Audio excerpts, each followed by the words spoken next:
Break के बाद स्वागत है आपका और चलिए अब आपको मिलाते हैं बिना देर किए कुछ और हिंदुस्तान के बमबाजों से। हिंदुस्तान में भी बयानों के बमबाजों की कमी नहीं है। यहाँ राजनेता हो या फिर अभिनेता, इनके मुंह बरसाने में भी इनका कोई सानी नहीं है। जी हाँ, ये जब भी मुंह खोलते हैं तो सड़क से लेकर संसद तक बवाल खड़ा हो जाता है। अब मुंह के इन बमबाजों से भी मिल लीजिए। हिंदुस्तान को झूठा प्रोपेगेंडा कर रहा है, इसको भी बेनकाब। जिन्होंने हिंदुस्तान के लिए सर्जिकल स्ट्राइक किया है, उनके खून के पीछे आप छुपे हुए हो, उनकी आप दलाली कर रहे हो।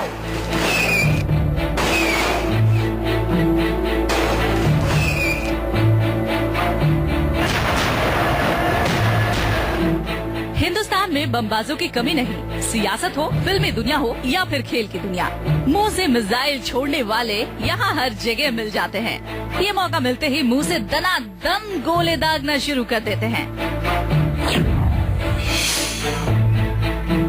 ये है दिल्ली के मुख्यमंत्री अरविंद केजरीवाल।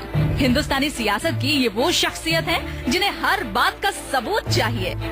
बिना सबूत जनाब ना तो कुछ जानते हैं और ना ही मानते हैं। सर्जिकल स्ट्राइक के मामले में भी यही हुआ। केजरीवाल ने बिना लाग लपेट के मोदी सरकार से सबूत मांग लिया। पाकिस्तान अंतर्राष्ट्रीय स्तर पे भारत की साख खराब करने में लगा हुआ है। मेरी प्रधानमंत्री जी से अपील है कि जैसे प्रधानमंत्री जी ने और सेना ने और सबने मिलके जमीन के ऊपर पाकिस्तान को मजा चखाया है, ऐसे ही ये जो पाकिस्तान को झूठा प्रोपेगेंडा कर रहा है, इसको भी बेनकाब करें। केजरीवाल के मुंह से सबूत वाला ये बम फूटा तो अपने ही देश में महाशय फजीहत के पात्र बन गए। खूब लानत मलानत हुई। आम आदमी पार्टी को सफाई तक देनी पड़ी, लेकिन ये सफाई लोगों के गले नहीं उतरी।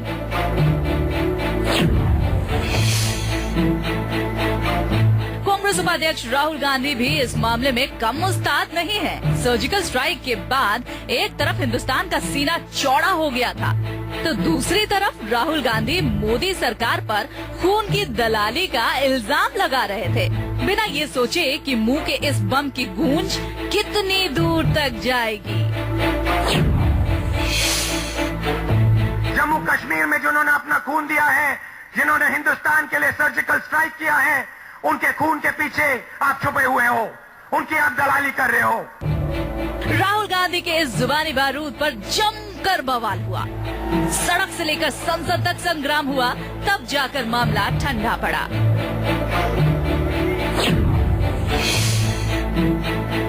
ये है justice Markandey Katju. Supreme court के जज रह चुके हैं, प्रेस काउंसिल ऑफ इंडिया के चेयरमैन रह चुके हैं, लेकिन इनकी असल पहचान है इनके बिगड़े बोल। जनाब हिंदुस्तान के उन बयान बहादुरों में शुमार हैं जो अपनी जुबान से ही किसी को बर्बाद कर देने पर आमादा रहते हैं। कुछ दिन पहले की बात है, उरी हमले के बाद देश गुस्से में था।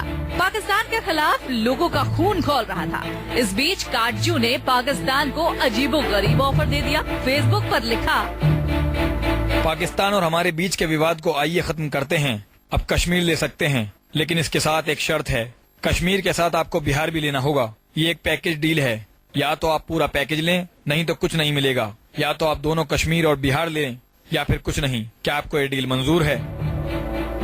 काटजू ने ये ऑफर दिया तो उन पर आफत आ गई। पटना से लेकर दिल्ली तक उनकी जमकर आलोचना हुई। 3 महीने पहले तक ये सियासत में गुमशुदा थे, लेकिन आजकल इन्हें हिंदुस्तान का बच्चा बच्चा जानता है। अच्छे काम के लिए नहीं, बल्कि बदजुबानी के लिए। जनाब का नाम है दया शंकर सिंह। जुलाई तक यूपी बीजेपी के उपाध्यक्ष थे, लेकिन मायावती पर आपत्तिजनक टिप्पणी कर दी और इसके बाद बीजेपी ने इनसे किनारा कर लिया। आज मायावती जी आज टिकटों का इस तरह से बिक्री कर रही हैं। यदि किसी पुरुष के साथ यदि कोई कांटेक्ट करती है तो जब तक पूरा नहीं करती है तो उसको नहीं तोड़ती है। दया शंकर ने जुबानी बमबारी की तो इसका शोर भी खूब हुआ। इतना मशहूर हुए कि जनाब हवालात की हवा तक खाए।